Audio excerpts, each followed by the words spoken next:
Jadi Qobliyah itu ada, Qobliyah Maghrib. Kemudian ada juga Ba'diyah Maghrib. Ini sunnah muakkadah. Sunnah ini gak pernah ditinggal oleh Nabi. Yang 2 rakaat.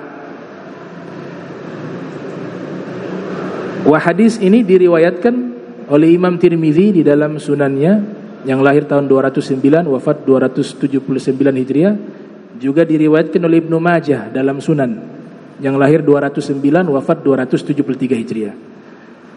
Nabi katakan, man shalla ba'dal maghribi 6 raka'atin wa lam yatakallam fima bainahunna bisu udilna lahu bi'ibadati Fintai asyrata sanatan. Siapa yang sholat sesudah sholat maghrib 6 rakaat, 6 rakaat,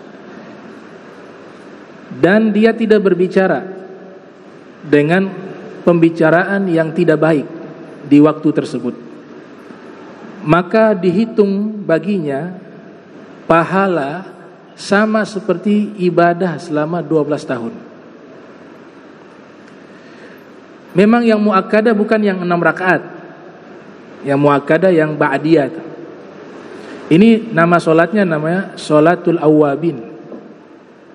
Sholatul Awwabin itu 6 rakaat. 2, 2, 2. Rakaat pertama baca Ayyuhal Kafirun. Rakaat kedua baca Qul Huwallahu Ahad, surat Al-Ikhlas. Dapat pahala 12 tahun ibadah. Nah, yang ba'diyahnya maghrib muakkadah, tidak pernah ditinggal oleh Nabi. Ini fadilah amal. Para solihin mengerjakan itu. 6 rakaat. Sholatul Awwabin. Al-Awwabin ini artinya orang-orang yang kembali kepada Allah, orang-orang yang bertobat kepada Allah. Maknanya at-taibun illallah, atau ar-raji'un illallah, atau an-naibun illallah.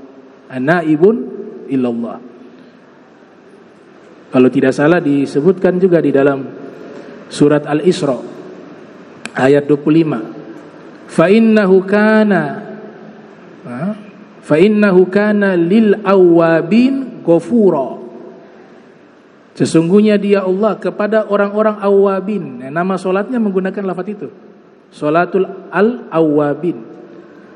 Allah sesungguhnya sangat memberikan maaf kepada orang-orang yang mau bertobat kepadanya.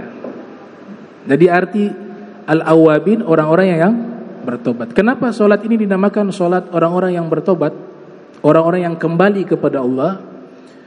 Al-Habib Abdul Al-Haddad dalam kitab An-Nasaih Ad-Diniyah menyatakan, di zaman Rasul kebanyakan profesi sahabat itu selain pedagang, banyak yang berkebun.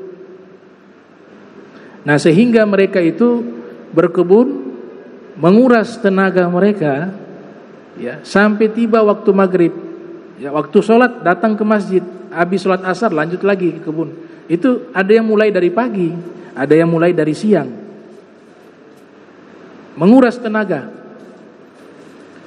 Tiba waktu maghrib, mereka sholat,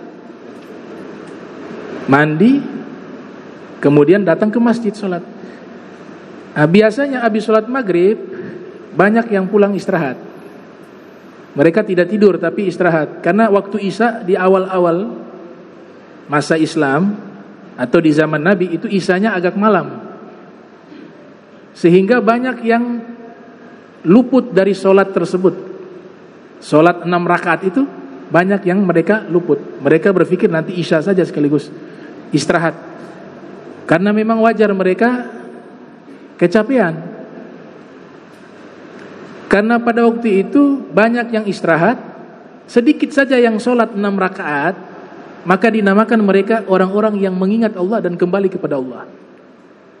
Makanya diberikan pahala 12 tahun ibadah.